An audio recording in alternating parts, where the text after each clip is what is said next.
Good afternoon. I'm Dan DeRose with 19 News, coming to you from our digital desk. We're a little early for the governor's announcement. About 10 minutes from now, we're expected to hear from Ohio Governor Mike DeWine to announce the replacement for Vice President-elect J.D. Vance's Ohio Senate seat. He officially resigned his Senate seat last week ahead of the inauguration, which means really since the election, since last November, it's been the job of Ohio Governor Mike DeWine to appoint or come up with a name for an appointment. There have been several names that have been discussed, but just a couple of hours ago, maybe an hour and a half ago, CBS News, as well as many other national publications, are reporting that it will be Lieutenant Governor Jon Husted that will be appointed to the open Senate seat. This will be a position that he will hold for 2 years, or for this next 2-year term. We have to do a little bit of math, a little bit of calculating. Senator J.D. Vance served 2 years, the first 2 years of his Senate campaign win, before he was then picked up by Donald Trump to be his running mate, which means there are still 4 years left on J.D. Vance's term. This new appointment means that Jon Husted will serve the next 2 years. There will have to be a special election for the final 2 years of the J.D. Vance term. And then after that 2 years, so 2028, it will then become an open seat again. And it remains to be seen if Lieutenant Governor Jon Husted has an intention to stay the 2 years, to perhaps run for the special election to remain in that seat. Going to show you a live picture here. This is our crew in Columbus waiting outside of the governor's office. I'm going to let you in a little bit on an inside pool here. When we were questioning, we knew that the announcement had to come today. By law, by midnight tonight, Ohio Governor DeWine needed to make an announcement, an appointment. So I have people within the governor's office I communicate with. It was confirmed that the announcement would be today. When we asked what time we could anticipate, just moments later, a press release came out from the Ohio governor's office saying that he would have media availability at 1 o'clock. Folks, I've been covering the DeWine tenure since the very beginning. I don't know that I've ever seen a press release come out from the Ohio governor's office that simply said, there was no title on it, there was no topic of conversation. It simply said that there would be media availability at 1 o'clock with Ohio Governor Mike DeWine. That is very vague, about as vague as it gets for us in our industry. But it was clear that that was going to be the announcement. We will have to see what form this is. Right now, you can see they're waiting outside of the governor's office. This does not appear to have the earmarkings of what we understand as a conventional press conference. We don't know if Jon Husted will be in attendance. Is he already in D.C.?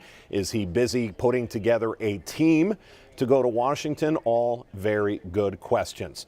So as we are just a little bit early, we're going to welcome in Professor Jonathan Enton. He is a professor of law, but more specifically constitutional law, and knows just about everything there is to know when it comes to politics. Professor, thank you for joining us. How are you today?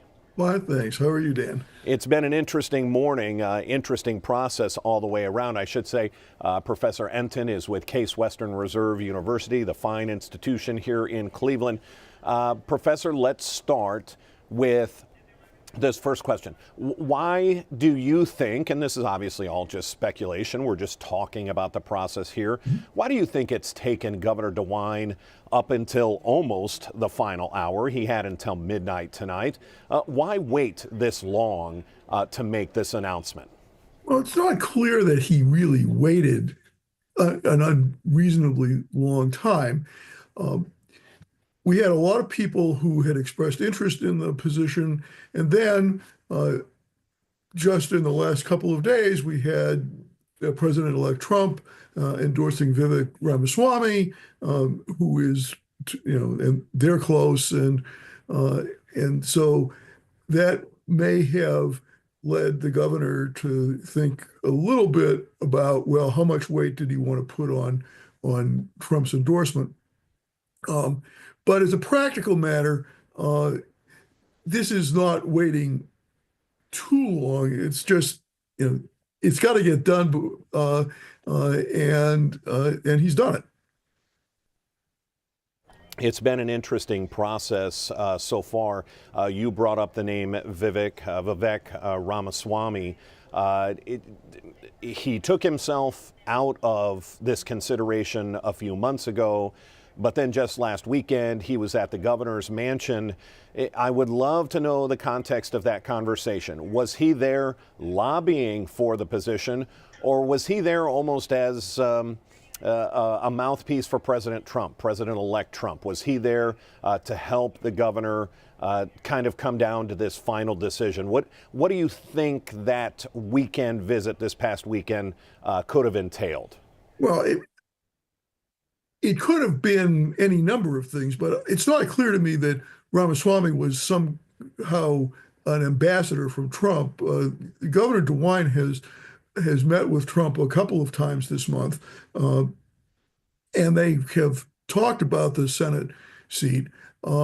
I suspect that Ramaswamy was probably, at least in part, putting in a word on his own behalf. So kind of a lobbying effort on his part. We continue to watch outside the governor's office here. This is our live camera at the state capitol in Columbus. We are waiting for what's simply being called media availability with the governor, but obviously we know that there is more at stake here. Let's talk about the choice that's being reported nationally. Professor Enton, were you at all surprised that it's Lieutenant Governor Jon Husted? When we think about the path that Husted has taken with DeWine. Let's go back 6 years ago when there was going to be a race for governor. Kasich had served his 2 terms. You can only serve 2 terms as Ohio governor, 2 consecutive terms. It was an open race. You had DeWine, who was no stranger to politics. He's been a U.S. Senator. He's been the Attorney General for the state of Ohio. He starts to run. Husted starts to run. They are both Republicans. It looks like it's going to be a head-to-head showdown when all of a sudden they join forces. Instead of running against each other, Husted joins the DeWine ticket. They clearly win. They've gone through a lot. They've had some gains. They've had to go through COVID together as a state.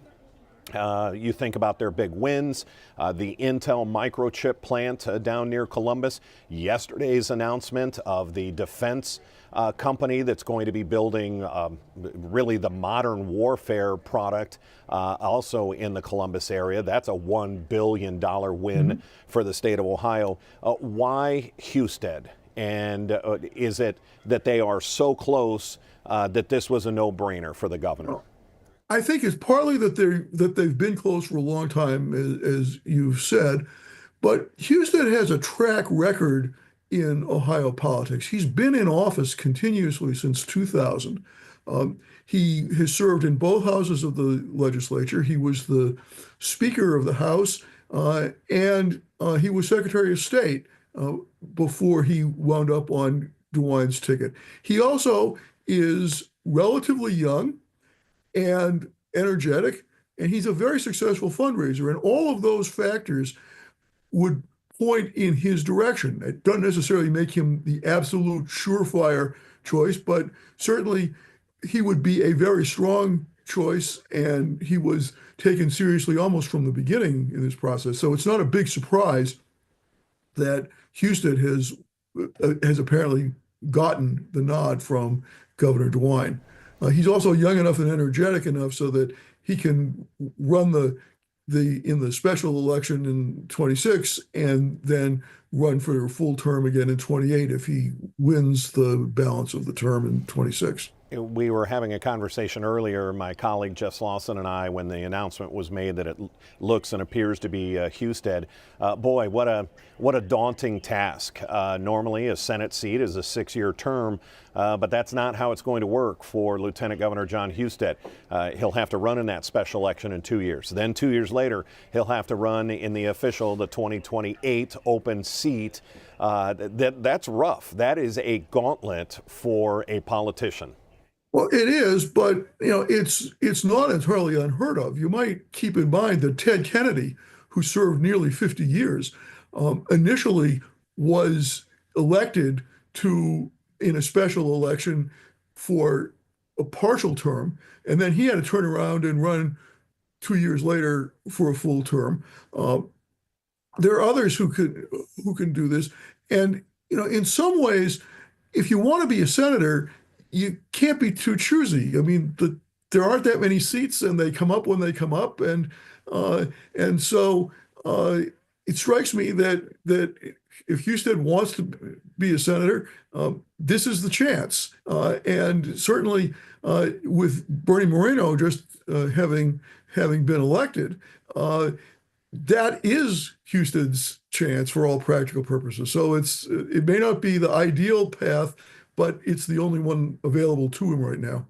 The writing was sort of on the wall these last couple of years that when DeWine's term is up, coming up very soon, just one more year in this term to complete his 8 years.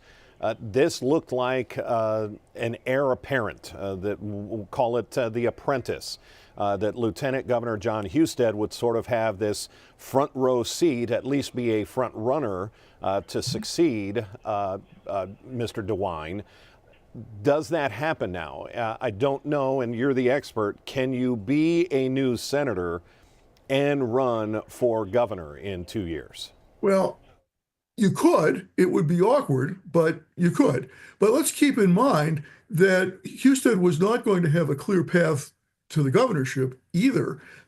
Attorney General Dave Yost is widely reported to be interested in running for governor, and so if Houston were not appointed to fill on a temporary basis the Vance Senate seat, he wouldn't have had a clear path to the governorship.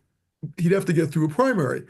My hunch is that if Husted is in fact appointed today, that he will have a pretty clear path to nomination for the final 2 years of the term, even if somebody else throws his hat in the ring. He will at that point be the incumbent. And as I said, he has a long track record in public office, and that will help him because a lot of folks, particularly a lot of folks in the party, know who he is, and he's got a strong record of political success in a variety of positions.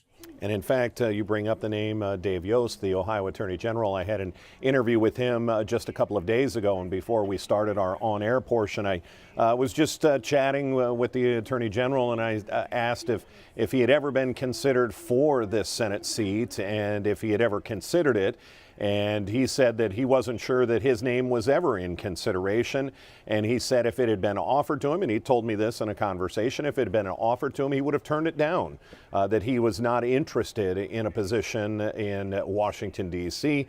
He told me that at the end of this Attorney General term, he plans to either go back into private practice or the office of governor. So it is very clear, as you said, where his eyes are set. So yes, there could be the name Frank LaRose comes up. We know he has his eyes. He's the current Secretary of State. He would like the office of governor. So what does this do to the governor's races from a Republican standpoint? It's not a given that a Republican will win. We're keeping our eyes.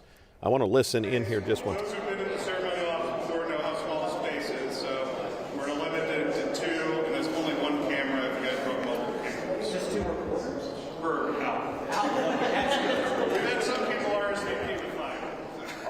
So unfortunately, it appears that this is going to be kind of exactly what they said. A media availability that they're, we'll just have to watch. I couldn't quite hear, but it definitely sounded like they were only going to let in a certain amount of media. Here you're looking live. Oh, they're saying one camera per outlet, 2 reporters. Okay, so clearly there's a mass of media there, and they want to make sure that there is just one camera per station that goes in here. Professor Enton, we're speaking with Professor Enton from Case Western Reserve University. Why is this such a big deal today? We're obviously live for a few moments before this announcement, but why is this a big deal? Isn't this just sort of a foregone conclusion and an appointment? Why are we paying such close attention to this? Well, first of all, we're talking about a seat in the United States Senate, and whether you're a big state or a small state, that's an important office. So that alone makes a difference. But the other thing is that we've had a number of names bandied about as potential appointees. And then we had this last minute development with Ramaswamy reemerging as a possibility. So the announcement ends the suspense. We will know who it is. And who it is can matter. It's true that the Republicans have control of the U.S. Senate. They don't have a huge margin, but they have a slightly bigger majority than the Democrats have had up until now. But when you have a reasonably closely divided Senate, every seat matters. It's a very good point, and from all indications, let's talk about this sort of transition. Do you anticipate that Mr. Husted will be at this announcement, or is he already on a flight or in a car on the way to D.C.? What is sort of the importance here? I don't know where Lieutenant Governor Husted is right now. If he is not in Washington, I expect he will be there pretty quickly. He has to get sworn in, and he has to get set up. He has to set up his office. He's got to work with Senator Thune and others in the Republican caucus to figure out where his office is going to be, what committees he's going to be on. We were talking earlier about the idea that Bernie Moreno, who has been in office now for 2 weeks today, is going to be the Ohio senior senator. I mean, I assume that Senator Moreno hasn't really gotten all of his sea legs here. So he's not actually going to be able to help Senator Husted in the same way that a more senior Republican senator could.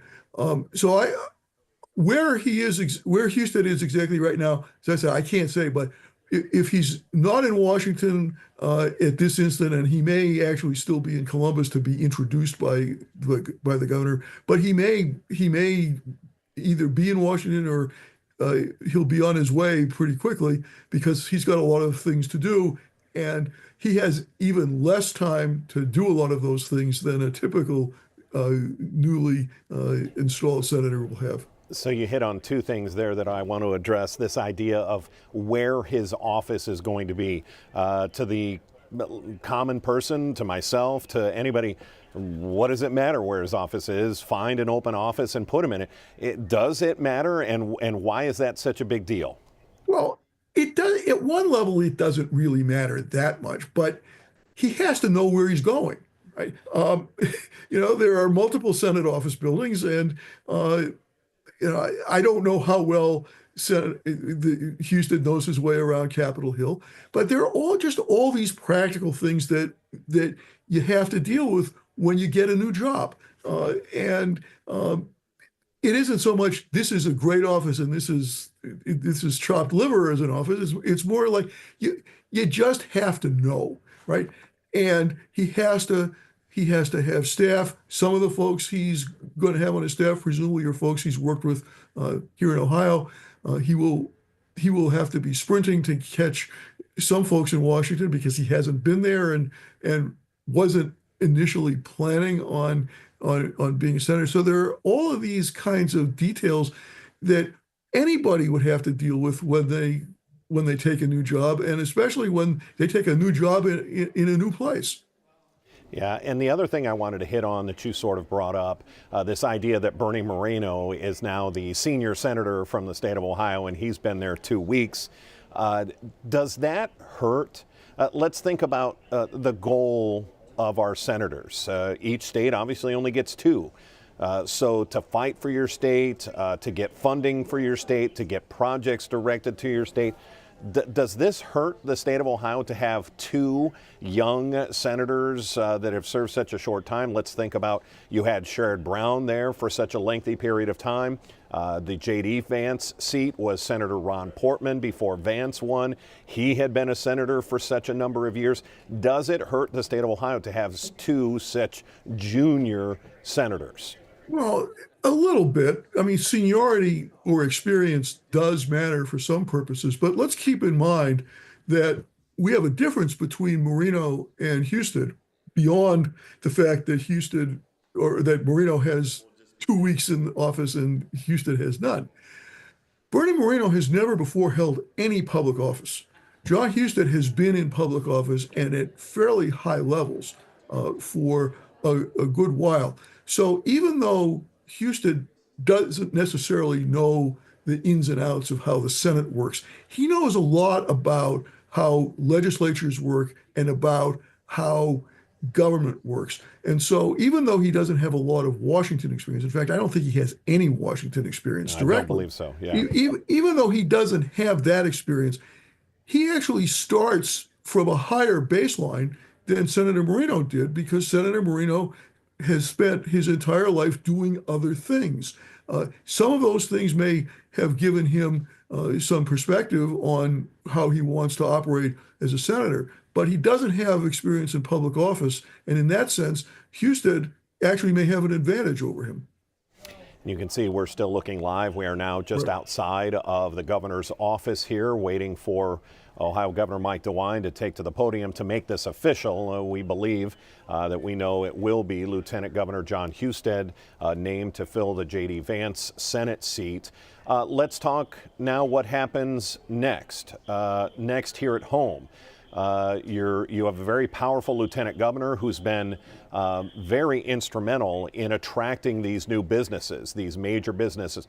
His fingerprint was all over the Intel decision to come to Ohio. This defense contractor, their billion-dollar announcement yesterday to come to Ohio.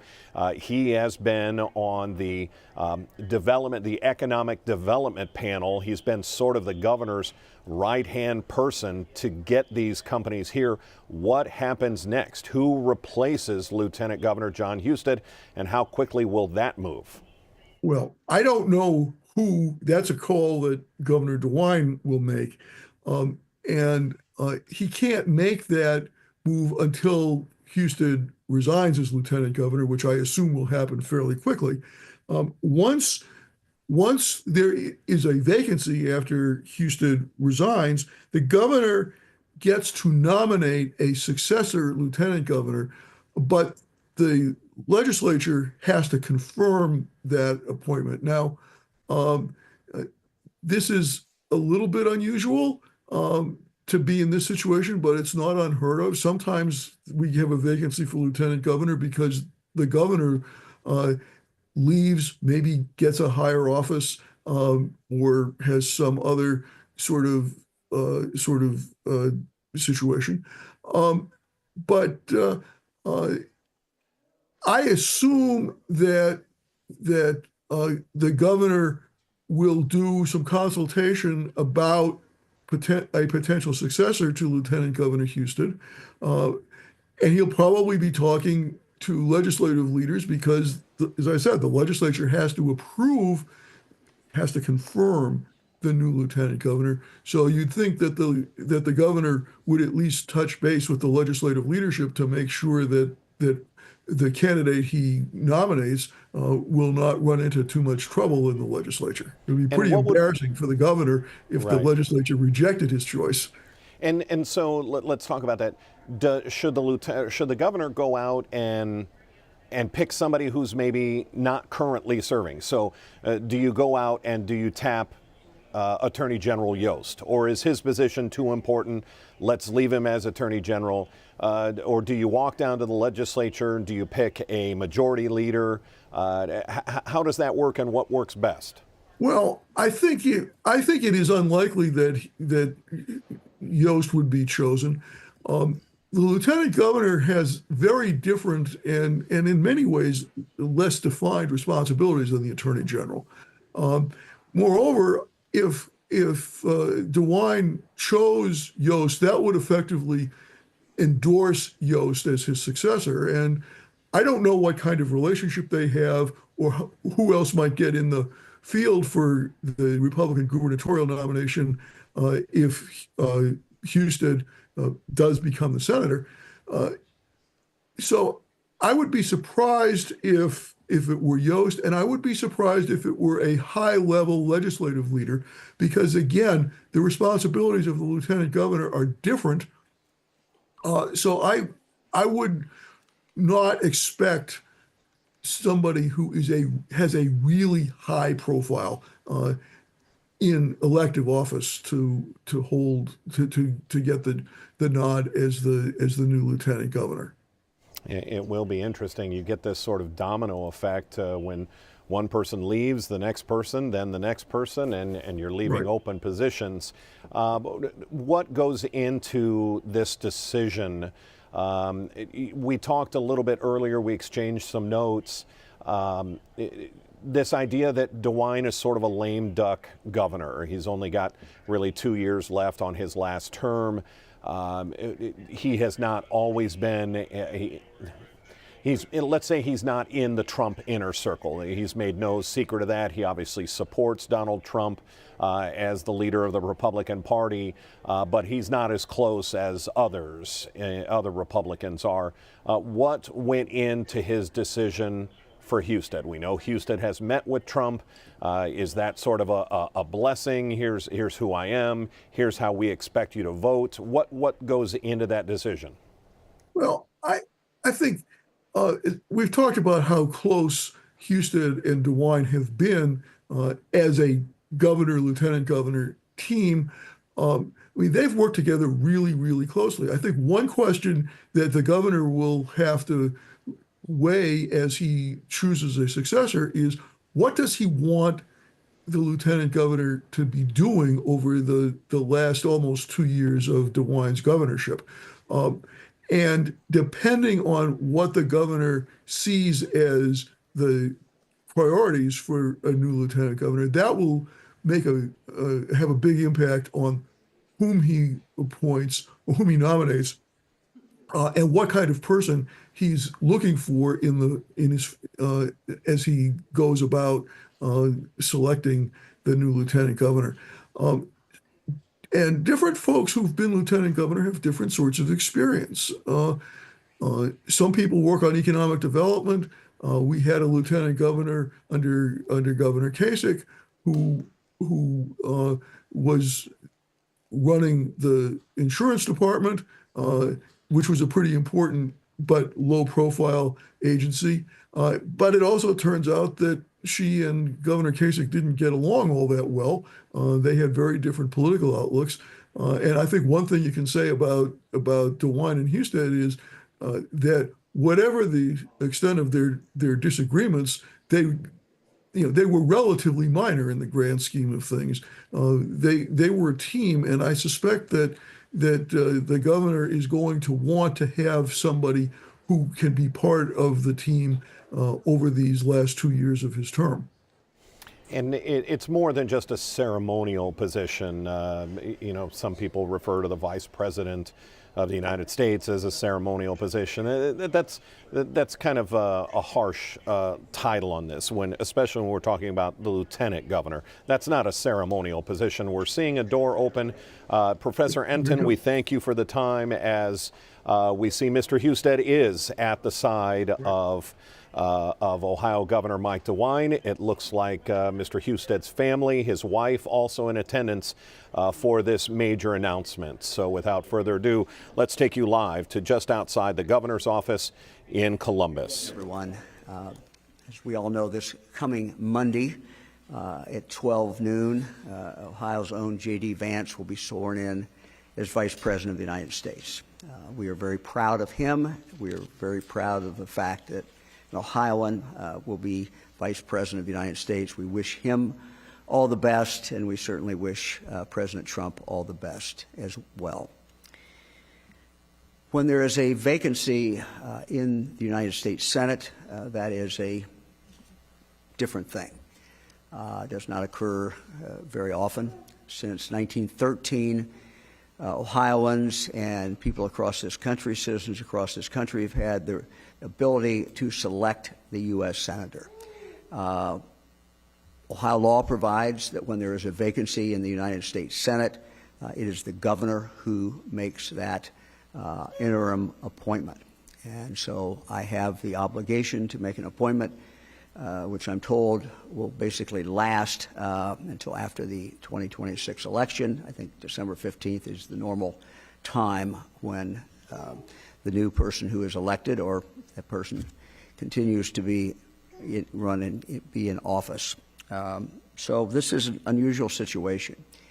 And it's, frankly, a very heavy responsibility, and it's a responsibility that I take very seriously. It was my honor and privilege to serve in the United States Senate, to represent the people of Ohio for 2 terms, 12 years. I think I have a pretty good idea of what it takes to succeed in the United States Senate, what it takes to represent your state. As I was looking for the right person, I wanted someone who knew Ohio. Ohio is a complex state. You drive across it, you think it's all farmland, and yet we have 6 or 7 major metropolitan areas, more than virtually any state in the Union. It is diverse in so many different ways, and it takes a while, candidly, to get to know this state. So I wanted someone who had a firm grasp and understanding of the complexity of Ohio, the diversity, and frankly, the greatness of Ohio. I also wanted someone who understands the interaction between the federal government and the state government.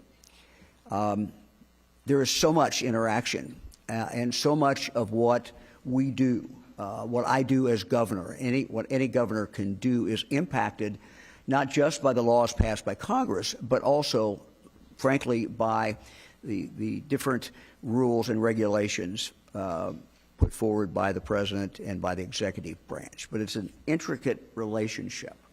I wanted someone who understood that. Third, I wanted someone who, frankly, would go to the United States Senate and work. I wanted a workhorse. I wanted someone who I knew would get up in the morning every single day, focus on Ohio, focus on the people here, but also focus on the obligation that senator had for the whole country. To state the obvious, there are only 100 of them. There's only 100 United States senators, and each one can play a major role. One of the things I found different between the House and the Senate, and I served in both, is that when you walk into the United States Senate, whether you're the most junior member or the most senior, you can make a difference. And you can make a difference whether you're in the minority party or whether you're in the majority party. We need, this is a serious time in our history. I won't go into all the reasons why, but I think if you look at foreign affairs, if you look at national defense, if you look at the international situation today, if you look at where our defense is, the United States Senator plays a major role and can play and does play a major role in regard to our national security. And so, again, serious times demand serious people.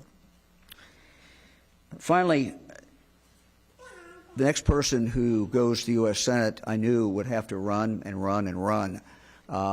We're used to 6-year terms, but this person I knew would, after I appointed them, could only serve for 2 years. They would have to run for re-election or run for election, and then if they won, they would have to turn around and run again in 2 years. So it had to be someone who I knew, frankly, who had the skill sets, but also the determination, had it, frankly, in their gut, that they could get up in the morning and do this day after day after day, and at the same time carry on their great duties as a United States Senator. The process we went through took a while, and it took a while because of the gravity of this decision. I interviewed a large number of people. We heard from a large number of people. There were many people who I considered very qualified to serve in the United States Senate to represent the state of Ohio. But I came to the conclusion, as you see, that the person who is best suited to be the United States Senator is a person who has been close to me for the last 6 years, a person who almost daily I work with, and that is Lieutenant Governor John Husted. I have worked with him. I have seen him. I know his knowledge of Ohio. I know his heart. I know what he cares about. I know his skills. And all of that tells me that he is the right person for this job. In every major decision that I have made in the last 6 years as governor of the state of Ohio, John Husted has played a part in that decision. And those times, we all don't agree on everything. Fran points out that she and I don't agree on everything. So it should not be a shock that John and I might disagree on some things. But even in the cases where he saw things differently, my decision was informed and was helped by his input. If you look at the specific areas where he has been involved, I started to write them out and stopped after a while. He's been involved in so many things. But economic development is something, as you know, that John has in his DNA. He started right out of school at the University of Dayton, started working economic development for the Chamber in Dayton.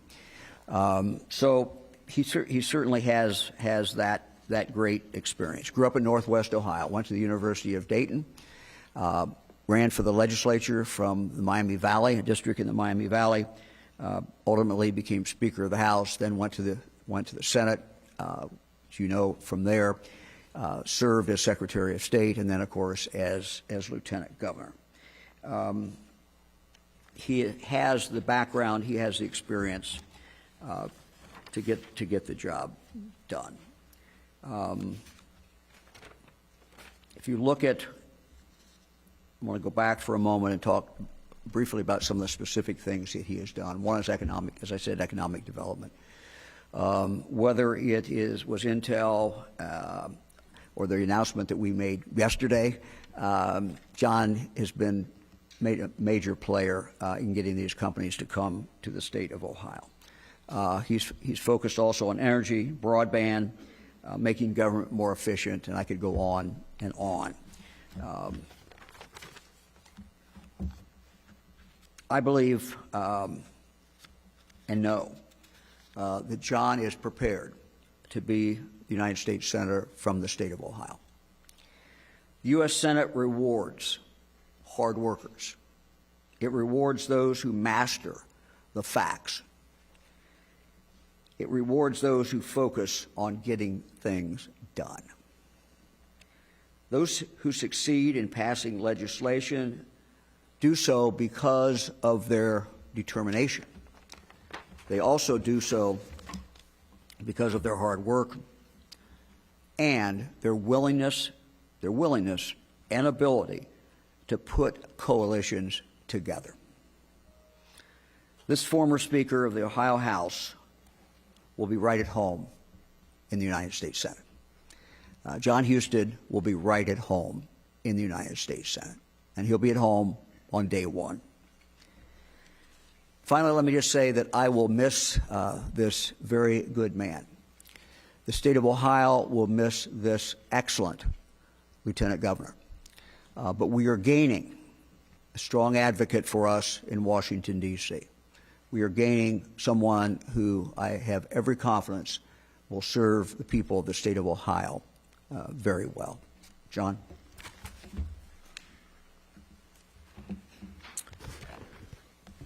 Thank you, Governor. My family is gathered here, so you know who they are. My wife, Tina, son, Alex, daughter, Katie, Kylie, brother-in-law, Mick, and then Kathleen, our Alex's wife, our daughter-in-law, and our granddaughter, May, were here just a moment ago. Governor, I just want to say thank you. It is my honor to accept the appointment to serve the people of the state of Ohio in the U.S. Senate. I have just appreciate that you have placed so much trust in me, first of all, as a running mate, and then as Lieutenant Governor, and now as your appointee to the Senate. To my friends and supporters and the people across Ohio, we have worked to make Ohio great again, and I look forward to working with President Trump, J.D. Vance, to make America great again. This decision was not made lightly, and I say it was not made lightly. My family and I listened to the advice of so many people, including the governor and many, many others. And I want to take a moment to share the reasons behind this decision. I have dedicated most of my professional life to serving the state of Ohio. And in stepping away as Lieutenant Governor, it was not easy. When I arrived at the State House as a legislator, Ohio was facing tough times.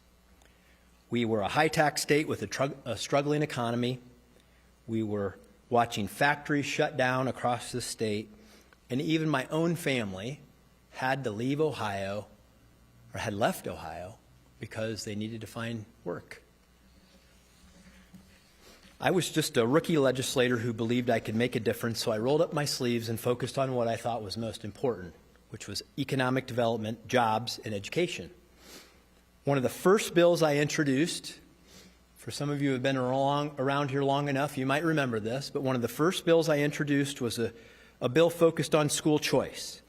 And I remember thinking, who could possibly be against having the opportunity to give kids in failing schools a chance for a better education? And well, I quickly learned the hard truth that there were plenty of people and special interests that would fight against it. And I remembered that great lesson. I was reminded of a great lesson I already knew, that if you want to make real change, it won't come easy, and you had to be willing to fight for it. So that's exactly what I did. When I became Speaker of the House, we advanced educational freedom, creating the Ed Choice Scholarship and giving thousands of students access to the school of their choice. We also tackled the forces of complacency head-on when we reformed the tax code, eliminating 3 business taxes and cutting the income tax by 21%. That was the start of tax reform and Ohio's economic revitalization to make Ohio more competitive and prosperous. As Lieutenant Governor, by the way, he's given me so many great opportunities. Lieutenant governors just don't get the chances that I've had. And we worked on this. We built on those priorities. We expanded career technical education so that everybody could have access in their high school to a career tech opportunity, ensuring that more students would graduate career ready. And through the tech cred creation, we were allowing every Ohioan to earn the chance for an in-demand credential that would lead directly to a job, which is what you want out of an education. I've always wanted people to have access to good jobs without college debt, and that's what we've made happen in Ohio. In my mind, my mission has always been clear: to ensure that Ohioans had access to good jobs, quality job training, and the opportunity to achieve their version of the American dream. Have we said that before? A couple times. I think so, yes. A couple times. For decades, Ohioans endured the harsh effects of globalization, automation, and complacency, leading to high unemployment and a reputation as being one of the worst states to do business. But today, Ohio stands as one of the best states to do business, with more jobs than at any point in our history. And if yesterday's announcement, if we need any evidence of that, yesterday's announcement of a project that the whole country competed for, Anduril's manufacturing headquarters, that we won and they chose Ohio. 4,000 jobs. It's going to be amazing. Because in the last 5 years, we've had 62 companies, 62 coastal companies have moved their operations to Ohio. And I'm proud to say that I've contributed to making that possible, working to achieve real results for Ohio. I'm also proud of my time as Secretary of State. That's where we created the system that made it easy to vote and hard to cheat. I hope any of you have been covering me, you've heard that during my time as Secretary of State many times, because that was always our goal. Make it easy to vote and hard to cheat. And in Husted versus the Philip A. Randolph Institute, we won a landmark Supreme Court case to set a national standard for maintaining the integrity of the voter rolls.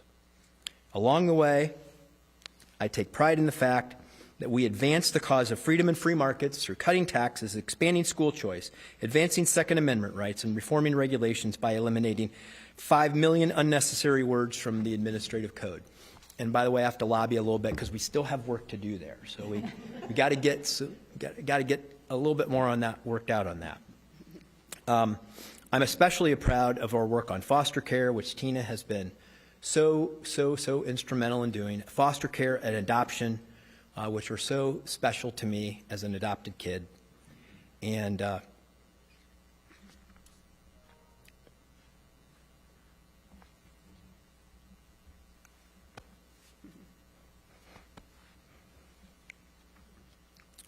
protecting kids from big tech and online predators. I know we made a real difference. All right, so I have to say thanks to the Innovate Ohio team. You've made government more customer service friendly, which is one of our goals. When you take the fact that you no longer have to wait in person at a BMV, a gift that keeps on giving to people, which we hope to continue to build on over time. Digital IDs, the Ohio IP Promise, quantum computing, innovation districts and hubs. We've harnessed the technology to improve the lives and solidified Ohio as the tech hub of the Midwest, and we are. I have loved this work, and stepping away from it has not been easy. This has been great. My time here at the State House has been a true joy. But representing Ohio in the U.S. Senate is an amazing opportunity. I mean, it is amazing. And it is something that an adopted kid who grew up on County Road J in Montpelier, Ohio, could have never imagined. I know Ohio well, and I will fight for Ohio as a U.S. Senator. Governor knows that. And I really look forward to working with President Trump and Vice President Vance and the Republican majority, who have an America First agenda to fight inflation, stop illegal immigration, and advance conservative values, and that's what I'll do, because that's what the people of Ohio need, and they care about those things. It's what they want. We have an opportunity and obligation to deliver. And I will continue to be an America First conservative who wants to get things done and knows that public service is a temporary gift that you have to make the most of for the people you represent. As a senator, and Governor will like to hear this, he'll want, when I spoke to Senator McCauley earlier today, I told him I was going to do this. So I said, as a senator, I want to return power from the federal government to the states. States are closer to the problems and can innovate and better than the federal government, especially in education, workforce, and social programs, so we can help more people experience the dignity of work and strengthen the earning power of the middle class. As a U.S. Senator, I hope to have a special impact on the role technology plays in our lives. And we know that that impact can be both good and it can be bad. History teaches us that the nations that are the most technologically advanced are the nations that become the most economic and militarily superior. And it's an essential aspect of this if we want to preserve prosperity and freedom for the world and the cause of freedom around the world, that we be leaders in innovation and technology. In an era of AI, technological superiority may matter now more than ever, and I want to play a role in that so that America wins that battle. But technology can also do harm. I want to make sure we protect our kids, our culture, our jobs from the insidious impact that some technologies can have in our lives. And now I want to say a couple special things about some people. I want to say something about Governor DeWine. First and foremost, he's a good man. He and Fran have been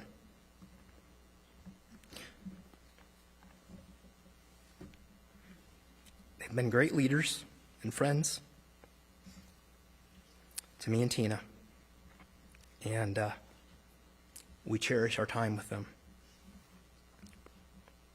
He's done a lot of big things for Ohio, but it's the little things that make him special. I want to thank President Trump and Vice President Vance and Senator Moreno for their counsel and encouragement, and I look forward to working with all of them. President Trump has won Ohio by 11 points in this past election, and I will do all I can to help him and J.D. Vance be successful. Public service is a team effort.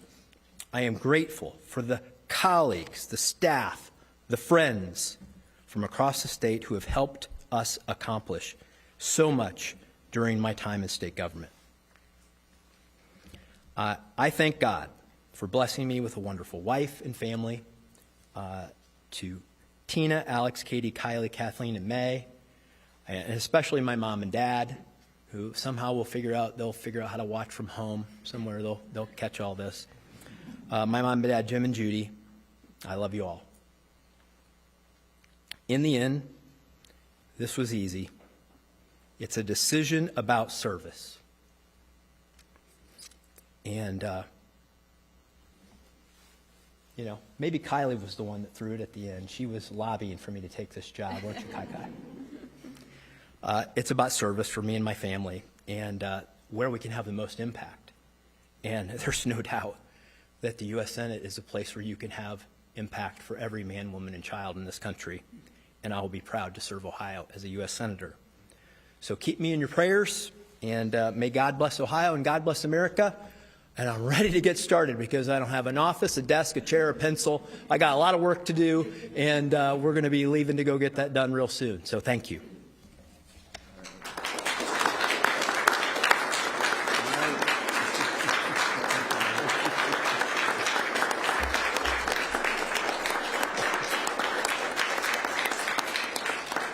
We're happy to take questions. Governor, what can you share about the discussions down in Mar-a-Lago, particularly with the advancement of the name of Vivek Ramaswamy by President Trump? Well, I've tried throughout my career to have good relationships with every president. I think I have those relationships.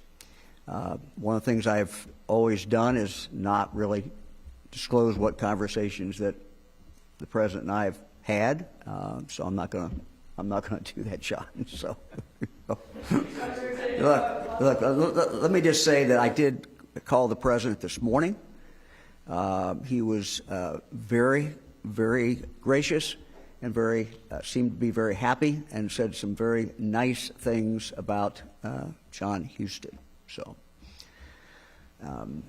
I called him, I think, about 10 o'clock this morning. You said before that you wanted Lieutenant Governor Houston to succeed to U.S. Governor, so what was it that made you change your mind? Well, John is quite talented, but he can't do two things at once, or he can't occupy legally two positions in the state of Ohio. And so, look, there's two, besides being president, there's two great jobs in politics, and one's in the United States Senate and the other is governor. And for those who might think I devalue the U.S. Senate, I hope that today's pick shows that I do not. I also remind people with a smile on my face that I did not leave the United States Senate voluntarily. I had some help leaving. And so there's two great jobs, and they're jobs that I know that the right person can make a huge difference in the United States Senate. If I just finish, sometimes it's things that you see, sometimes it's things that you don't see, but a United States Senator can have an impact every single day if they're willing to put in the work and do the job. How soon before you announce a choice to succeed, now Senate designate Houston? Okay, I'm sorry, I did not hear. How soon before you announce the choice to succeed, now Senate designate? I don't know. This one's been hard enough. We're going to take the weekend and go to the inaugural, and I'll think about it. So, yeah. Senator Houston, by accepting this appointment, have you given up on your hopes someday to be governor? I accepted this appointment with the full intention of running for this office. So that's the important answer to that question, and we're excited about it. I also talked to the president this morning, talked to J.D. Vance this morning, I talked to Bernie Moreno this morning, and they're all very excited, and I really look forward to working with them because there's a lot of work to do, and it's pretty cool. We have a vice president from Ohio who's like my friend. I mean, it's seriously, Innovate Ohio Board, we had Bernie Moreno, J.D. Vance, Vivek Ramaswamy, and me. We did all right. We got a good crew there, so. When you were Ohio House Speaker, Let's go here first. Julie, go ahead. when you were the Speaker of the Ohio House, you famously signed the Kumbaya budget. It was a bipartisan budget. A unanimous vote. A unanimous vote. And now you're headed to Washington at a time of deep division. Can you just reflect on how you plan to approach our two-party system when you get there? Same way I've done my job here. It's worked pretty well. And you just keep people focused on what's most important, because things can degrade so quickly on things that are not the most important issues. And look, it's hard for us all. It's hard in any political job to just focus on the things that matter. But that's why that list I went through for you, it's like you got to know what you want to accomplish. And then you just stay focused on those things.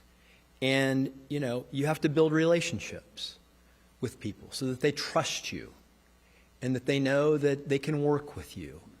And that's worked very well. You can work with, look, I have relationships. I had Democrats from across the state, Republicans from across the state, everybody texting me all kind of stuff that I've encountered in my life saying congratulations. And they all know that I am a conservative guy. I'll vote for conservative things, but we all care about the same people, and let's figure out how to do that. And I'll do my best. Is a possible or a likely run of Vivek Ramaswamy for governor play into you making this decision to go to the Senate? So I'll just say this. I know there's a lot of noise around this, and this is all true. You hear all of these names and all of these people that say they want to run for governor and say they want to be the senator, and I promise you this. Every single one of them would have accepted this appointment to the U.S. Senate, except governor offered it to me. Sir, where do you And stand? so that's why you make the decision, because this is an opportunity, if you care about the country and you care about your state, that you can't pass up. Sir, where do you stand on support for all of President-elect Trump's cabinet appointees and also support for Ukraine? I'm going to help President Trump be successful. I think he deserves his appointees, and I'm going to be an ally for him. And I will get to what I stand for on all of those other issues when I'm actually a U.S. Senator. I'm still Lieutenant Governor, by the way, and I will be until I take the oath of office. And we'll get those things worked through. I will. It's a fine question. I should be answerable to all of those things. But today, we're going to just focus on the here and now, and once I'm sworn in, I'll talk about where I'll be on particular issues. What do you all want? That we're still working through. I'm going to try to get it as soon as possible, but there are lots of things that you have to work through in this transition, and I talked to Vice President-elect Vance about that today and how we can coordinate our work. LG and Governor, what kind of qualities do you want to see in the next LG? Both.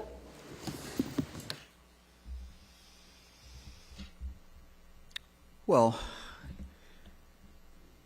look, I've just come off having a great lieutenant governor. So I think, John's a tough act to follow. But, the qualities that John has are certainly some of the qualities that I will look for in the next lieutenant governor. So. Has that process started? Have you interviewed people for that? Or when are you going to be ready to announce lieutenant governor? No, one big decision at a time. So, yeah. Lieutenant Governor, how, do you feel like you'll And this is the best lieutenant governor is whoever the governor wants. How do you approach getting into the swing of a job that you've never held before, you've never been in DC before? How do you plan to kind of navigate that new territory?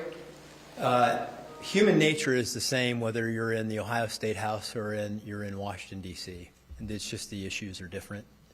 And I have developed some good policy skills and political skills over the years to work with other people and get things done. It's very translatable to what happens in Washington.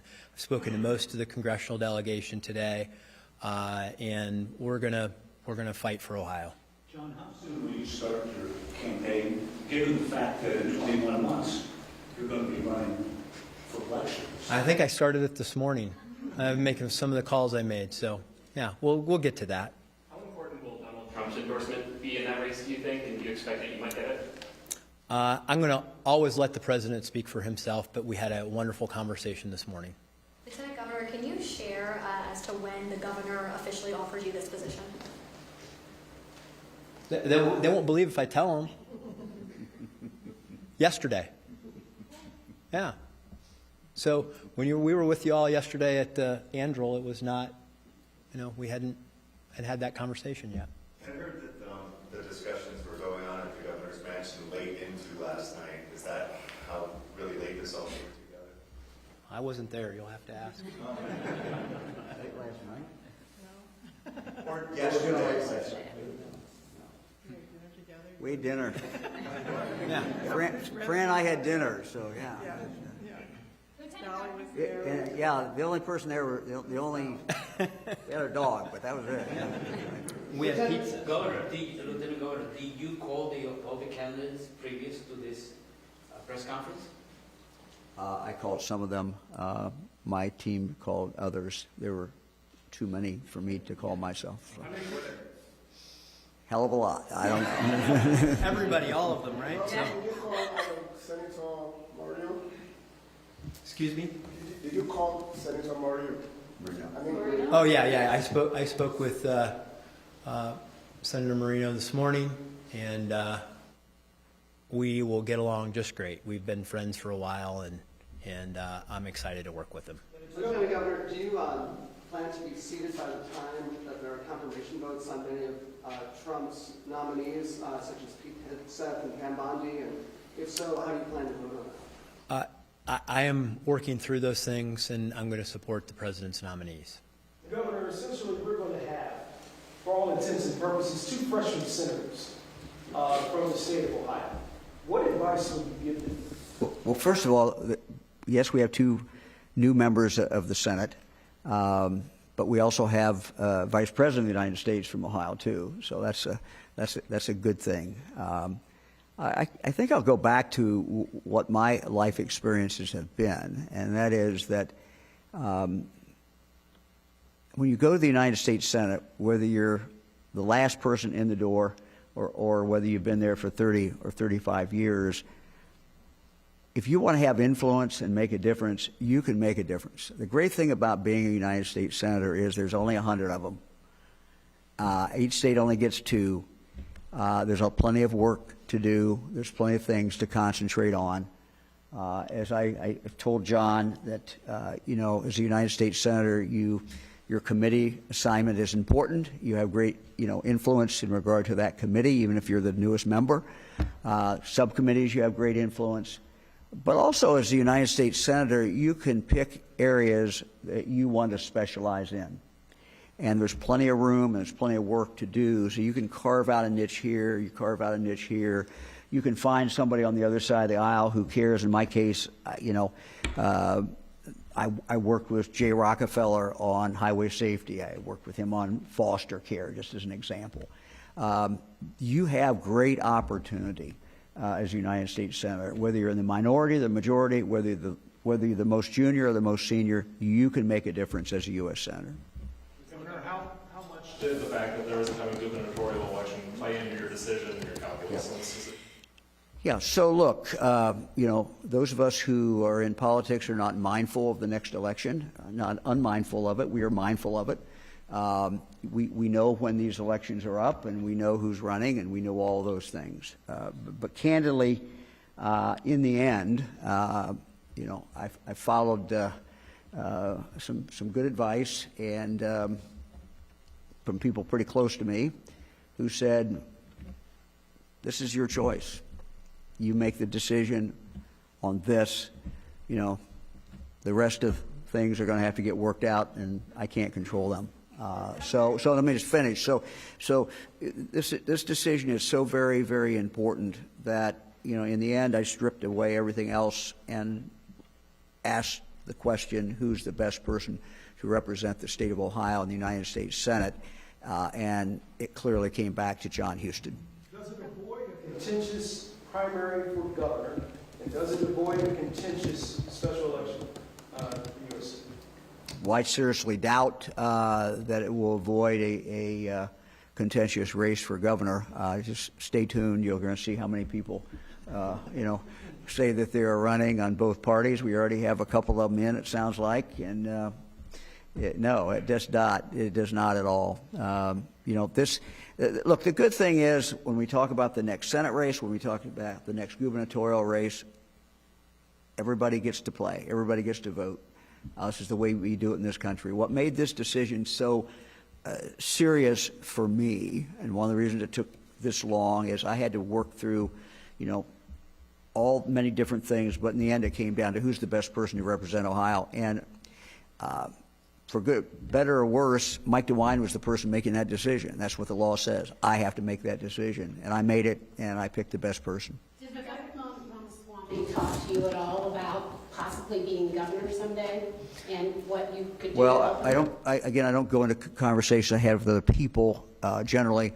You know, I certainly have talked with him, and I've talked with a lot of other people too. So. Governor, can you talk about the opportunity that this provides to continue your work on social media regulation, and where do you stand on the TikTok ban? So I'm going to hold off on talking about those particular issues, but check back with me because I have some strong opinions on those issues that we're going to work on. But today I'm just going to focus on the fact that the governor appointed me to be a U.S. Senator, and I got to get organized and we got to get ready to go to work. And once I take the oath of office, I'll talk about all the things that I want to do to help Ohioans, to help the country, and to focus on tech, the good and the bad.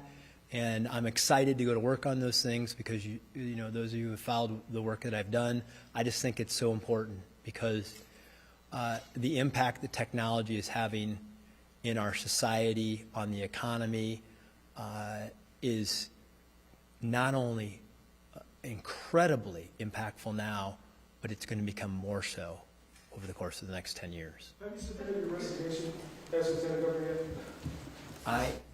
I have not, so I'm still Lieutenant Governor, so you don't have to worry about, you know, the governor hurrying to appoint someone, and that transition occurs when I take the oath in the Senate. Governor, I think ahead to the next Trump administration. I had a question. So Attorney General Dave Yost is asking the legislature to ban cities from not enforcing immigration law or being sanctuary cities.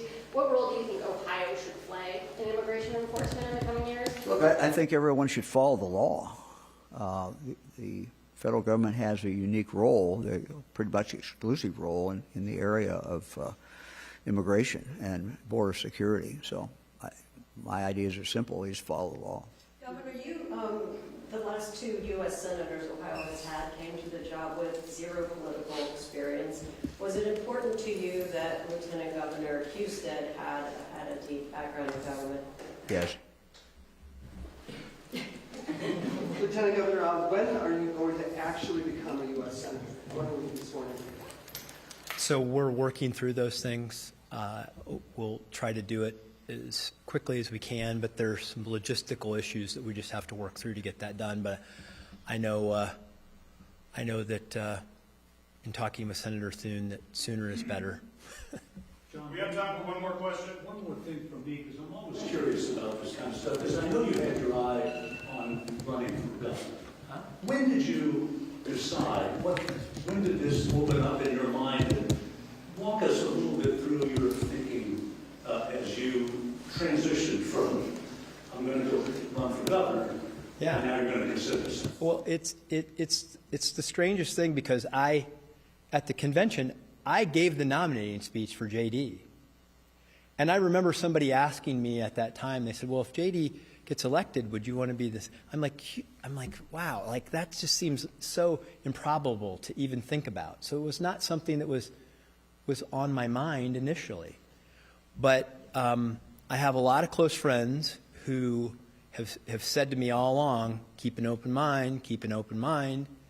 And as it came forward and thought about the fact that this is, because like I respect the difficult decision the governor has. It's difficult. He can pick from 11.7 million Ohioans, or at least the adults among them, and it's a tough choice. And he gets a lot of pressure to do this, that, or the other thing. And I kept an open mind about it. But, you know, the real issues were family issues. Like, because in the past, I've never been interested in going to Washington because I had young children. Now, my youngest child, Kylie, raise your hand. She's the only one, you know, because Katie, she's already off. She's like going to college. She's like ready to go. And Kylie said to me, she's got a couple years of high school left, and she said, Dad, I want you to go to the Senate. And I was like, wow, if my youngest child is good with this, then that's a big deal. And Tina and I talked about it. Honestly, I switched my mind probably 100 times because this is an incredible choice. To do either is, like, if you're involved in politics, it's like choosing from the two best things that you can do in the state of Ohio. And so we had a lot of conversations about it, prayerful consideration, talked to lots of people, just like the governor did. He had a difficult decision too. But in the end, it's the opportunity to go right now to Washington, not 2 years from now, but now, to go work with President Trump and a Republican majority to do the things that I think will make America a better country. And once you really look at it like that, it was an opportunity that I couldn't pass up. Lieutenant Governor, I would like to ask you, your family chief of staff, Mrs. Houston, what is number one or number two on your list of moving your family and changing the whole family to Washington? We're not moving. We're not moving to Washington. No. John will work there, and I'll stay home with Kylie, and we'll travel there when we can, and it'll be fine. Yeah, I'm not leaving Ohio. I mean, I'm just going to go to Washington for a couple of days a week to do Ohio's business there and represent them in the U.S. Senate and do the work that it takes to get the job done there, and then come back and spend as much time as I can doing the same things I've been doing for 25 years, meeting with people, listening to their problems, figuring that out, and going there and trying to change things. And it's interesting in this particular case because I've already made a list. I started making this list months ago with the team of all the things we want Washington to change. Now I can just take the list with me and go to work on it. Governor, Lieutenant Governor, real quick, any reaction to the indictments unsealed today regarding the First Energy execs? No, I have no comment. Thanks, everybody. Thank you. And there it is, the announcement that Lieutenant Governor John Husted will soon become Senator. John Husted will be one of Ohio's two senators. As you heard there at the end, the family will not be moving to Washington. He will just be headed to Washington to take care of the nation's business. Just some statements from Governor DeWine as far as his decision. He said he wanted someone who knows Ohio, and he wanted a workhorse to go to Washington to get to work. And he said that's exactly who he chose. Lieutenant Governor John Husted has been beside the governor for the last 6 years. They have worked very closely. And the governor saying that this process took a while because of the gravity of the decision. He says that Lieutenant Governor John Husted has the experience, has the background to get the job done. And then we saw really a sensitive side of Lieutenant Governor who got choked up, Mr. Husted getting choked up a little bit there, explaining that this is a young man who was adopted as a child and is now becoming a U.S. Senator, and what a moment that is, and the work that he has done to protect children in the state of Ohio. He had to hold back some tears there. The other time he got choked up was thanking Governor DeWine, First Lady Fran DeWine, and what his guidance and friendship has meant to him and his wife. As you may have seen there, Brittany Weir, our reporter, is in Columbus. She will be live when we start our 3.5 hours of news, weather, and sports, coming up on Channel 19 at 3 o'clock. Until then, I'm Dan DeRose with 19 News. Have a good afternoon. 19 News is everywhere. Download our CTV apps and follow us on social media at Cleveland 19 News.